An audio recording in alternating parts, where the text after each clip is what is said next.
Bom dia, professora Lígia Amâncio. Como é que sente estar aqui no Simpósio de Psicologia como psicóloga, mas também a representar, neste caso, a Fundação para a Ciência e a Tecnologia? Olha, é uma sensação muito agradável, porque, tanto quanto eu me lembro, a Fundação para a Ciência e Tecnologia nunca tinha tido ninguém da área das Ciências Sociais e Humanas, da grande área das Ciências Sociais e Humanas, no Conselho Diretivo, na direção. E, portanto, eu quero acreditar que a minha presença nessa direção seja também um sinal da importância que esta área do conhecimento adquiriu em Portugal e do reconhecimento de que ela já é objeto hoje em dia na comunidade científica portuguesa. Falava-nos na sessão de abertura que cada vez há mais incentivos à investigação e que também há cada vez mais jovens a investigar em Portugal e nota-se também nesta área da psicologia. Quais são as áreas onde aparecem mais pedidos de bolsas, pedidos por parte da FCT?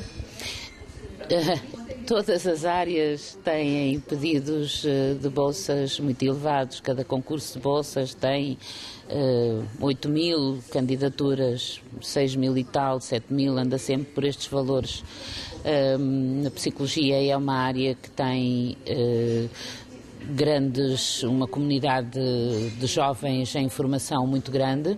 Mas há outras comunidades bem maiores, é preciso ter isso em conta, não é? Mesmo se falarmos nos projetos de investigação, temos que comparar as 120 candidaturas em psicologia com 700 na área da saúde, por exemplo, não é?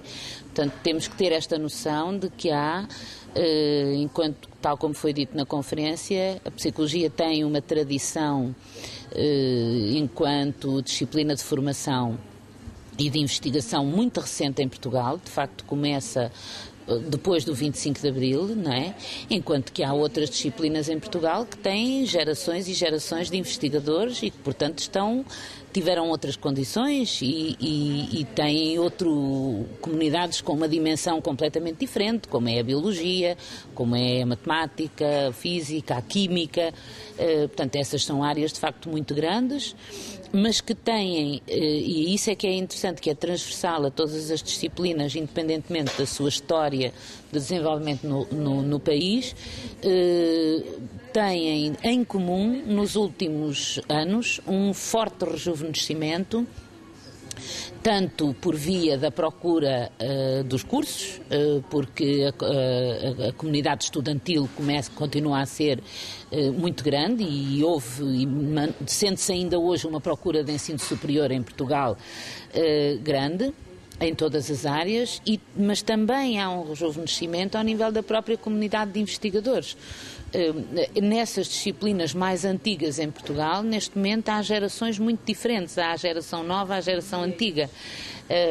E esse efeito do rejuvenescimento veio por via da formação superior das novas gerações, que foi o grande esforço que se fez em Portugal nos últimos 20 anos, mas também pelo rejuvenescimento da comunidade de investigadores através de programas como, por exemplo, o programa de integração de doutorados que a FCT lançou em 2007 e que tem, de facto, trouxe muita gente jovem que tinha acabado as suas teses de doutoramento, tanto nacionais como estrangeiros, para as várias áreas científicas e para reforçar as equipas de investigação dessas áreas. E isso, aliás, aconteceu em psicologia, como aconteceu noutras áreas.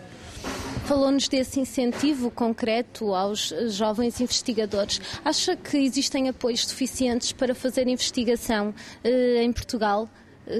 Quais são os grandes estímulos? O problema dos apoios para a investigação em Portugal é que se pensa frequentemente em termos quantitativos. As pessoas acham que têm 3 milhões, mas que se tivessem 30 era melhor.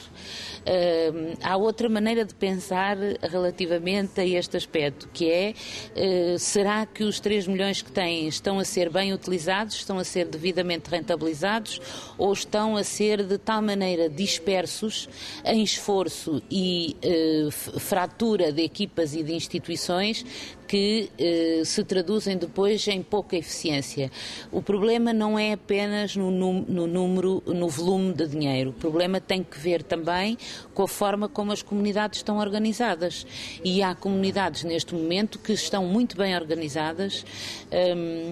Curiosamente, os programas chamados das parcerias internacionais que a FCT lançou nos últimos anos, que são parcerias entre universidades portuguesas e universidades americanas ou europeias, das quais talvez o programa mais conhecido seja o programa MIT, porque foi o primeiro que foi lançado. O programa MIT teve pela primeira vez em Portugal este efeito extremamente curioso, que foi de pôr várias universidades a trabalhar umas com as outras. Por si própria, as universidades portuguesas não tinham tomado essa iniciativa, mas no quadro da parceria com o MIT, isso foi possível, tornou-se possível. Portanto, isso é um exemplo de que há maneiras de trabalhar e de utilizar os recursos melhor do que aqueles que têm muitas vezes sido utilizados até agora. Então, no seu entender, acha que é necessário criar mais sinergias entre as universidades, entre as redes de investigação? Acho que é muito necessário criar massa crítica, criar unidades de investigação que sejam grandes, em vez de dispersar as unidades de investigação por um grande número de pequenas equipas que comunicam pouco entre si ou que cooperam pouco entre si. Esse é, digamos, o melhor caminho em todo o mundo para tornar a ciência mais competitiva, é cooperação entre as instituições de investigação e criação de instituições fortes com uma massa crítica elevada que possa competir com o estrangeiro, porque de facto os grandes laboratórios são mesmo grandes, não têm a dimensão dos muitos laboratórios que se encontram por vezes dispersos em Portugal. Esse é um problema que nós comunidade científica portuguesa, temos que gerir enquanto comunidade. E, ao mesmo tempo que é necessário, obviamente, que haja a sustentabilidade das instituições através dos financiamentos. Mas, mais uma vez, como eu disse há pouco na minha intervenção, os financiamentos não podem crescer ao ritmo que cresce a comunidade. Portanto, a comunidade tem que encontrar meios no seu seio para se tornar competitiva internacionalmente e ir buscar fundos a outras fontes, nomeadamente à Comissão Europeia. E aí, de facto, tem que ser muito competitiva, porque tem muitos outros países e muitas outras equipas de muitas outras instituições a concorrer, digamos, pelos mesmos fundos. Por isso é que é tão importante esta organização interna e esta criação de capacidade competitiva que a comunidade científica portuguesa ainda tem que construir.